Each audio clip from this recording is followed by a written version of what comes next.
Hey everybody, welcome to Garden Time with Belle. It is go time for this Zone 6B Mid-Missouri gardener, and that means I've got to get some of these beautiful plants that I started from seed out into my raised beds. And I don't know how far I'll get today on this project because I have about 4 different things I wanted to plant. And by the looks of things, I don't know, we might get a shower or two. So we'll see how far I can get. But by the looks of things in the greenhouse, I've been bringing you along on my big project this year, and that was to start lots and lots of things from seed. I've never started 80% of my flowers, veggies, and herbs from seed, and so far I'm having pretty darn good success. So happy that I'm trying it out. So I don't know how far I'll get, as I said, but I think first up are going to be my Cancun Girl dahlias from Floret. Many of you have followed Floret. If you don't know, I will link the description below to Floret Farms. Outstanding inspiration from Erin and her folks there and what they're doing for the plant world, for the flower industry is incredible. So I'll let you discover that on your own. But I've never grown dahlias from seed. This is a brand new thing for me. I'm growing them from tubers and have, 4 or 5 years of experience doing that. But this is my first time growing from seed, and I can't be more excited about it. So anyhow, the variety is Cancun Girls. I'll put that up on the screen so you can see what they're going to look like after they flower. And let me show you, I'll turn the camera around. Hopefully you can see how big the seedlings are. So yeah, so see how huge and long and leggy? They need to get out of these pots and into the garden. So I hope you can see that. Anyhow, hope that didn't make you too dizzy. So that's first up. So let me show you one of the raised beds where they are going to grow on for the summer. Okay, so this is the raised bed that I'm going to be planting up my dahlias from Floret, Cancun Girls. I started from seed, and I just want to show you real quick how they're looking. What a difference the size of the container makes. So they all started out in these, I had two 12 cells. This has got 12 cells. And look at these 6 that I potted up. Look how much bigger they are than these. So they're telling me, get me out of these pots and get me in the ground. So you can see here my drip. I've already placed my drip, so it's good to go. I'm going to grow some right here and maybe some down in the middle. And I may grow some zinnias in the front row that are going to be a little bit smaller, but we'll see. Anyhow, that's the idea. I have already amended this soil with a nice layer of compost. Over the winter, I laid a leaf litter. You might have seen me in a video show you how we take our leaves in the fall, and we have a wonderful shredder, and we shred them up very fine, and we top dress all of our raised beds, and that becomes delicious organic matter for all my garden beds. So why not use what nature provides? So yeah, so I've got my seedlings here. Ooh, it's getting windy again, darn it. I've got the Biotone starter fertilizer, and I may or may not use my fun little auger tool. Why not, right? Tools are fun. It's not just for guys. So anyhow, I better get to it.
So I've got my Cancun girls in this raised bed. Of course, they look a little floppy right now because they were getting really leggy and tall, and so they really needed to be put in the ground. And of course, they're a little floppy also because I just watered them in. But anyhow, the Floret seed packet recommends spacing them about a foot apart, and that's what I've done. And supposedly, once these grow up, and it will take them a while to get to, I think they can get 4 to 5 feet tall, they will eventually create tubers under the soil.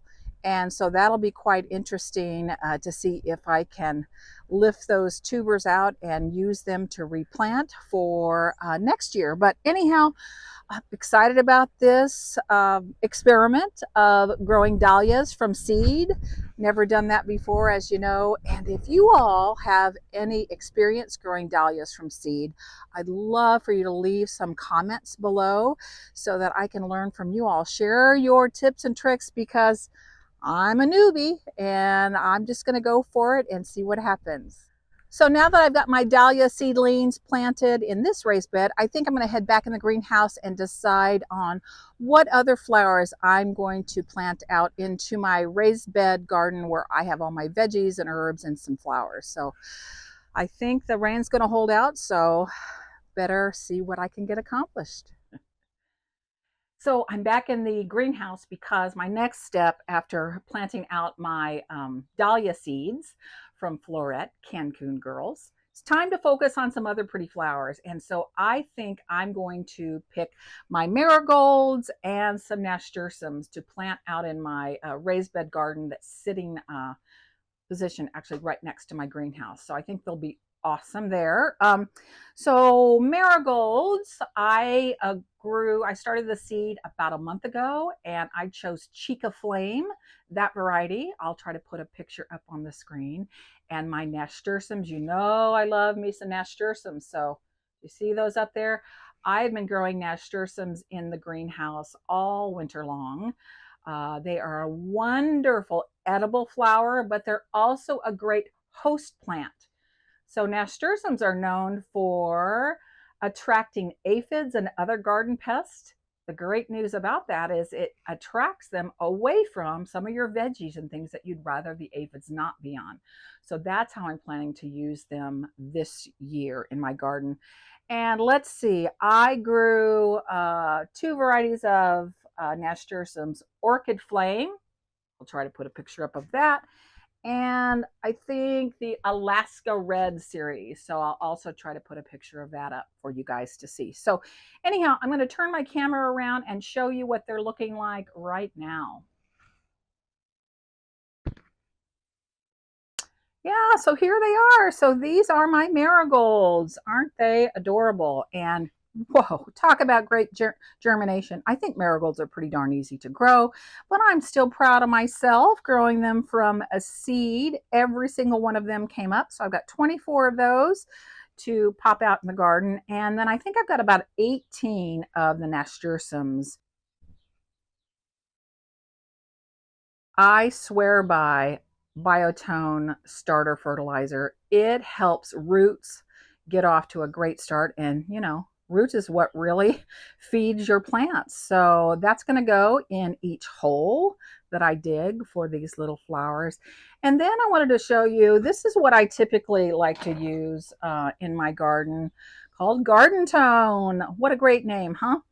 This is just an all-purpose organic fertilizer, and I like to use this in my raised bed garden, growing my herbs and veggies. And, you know, I'll even use it for some of my flowers. Now, some of my heaviest feeding flowers, like that are in pots and things, I'm going to probably use a bloom booster fertilizer, but I'm not going to be applying this for probably about a week. I want these seedlings to get off to a good start out there with the Biotone, and then I'll come in a week later and side dress or scratch this into the top surface of the soil for these. The other thing I wanted to mention is hardening off. Hardening off is the term that gardeners use where when you grow plants from seed, They need to be introduced to the outside elements gradually. It's not quite as essential for greenhouse growers if you grow in a greenhouse like I do, whereby you have your windows open every day, you have the door to the greenhouse open, you have a great exhaust system. And so that means that wind and all different temperatures are washing over these all day long. The other thing I might have not shown you recently, but we installed this amazing oscillating fan. I turned it off right now so you guys could hear me and not the fan.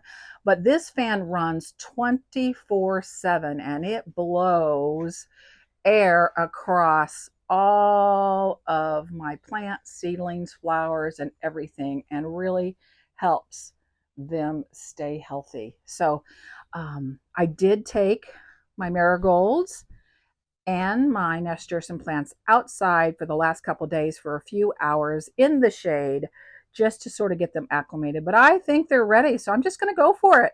So I'll meet you out in the garden, and yeah, you can just watch me pop these in the ground. I have no rhyme or reason. I'm going to just pick places, drill some holes, and put them in, and then water them in.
So now that I've dug about 30 holes, I think, to receive my seedlings, I'm gonna go around and give you a close-up view. I'll be putting the Biotone starter fertilizer in every hole to get them off to a good start.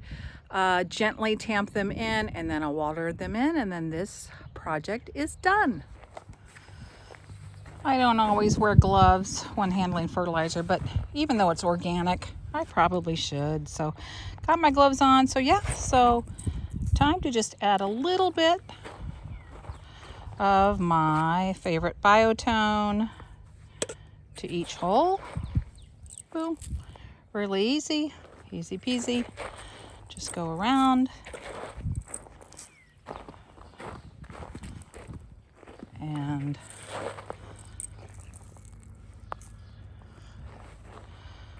you get the idea.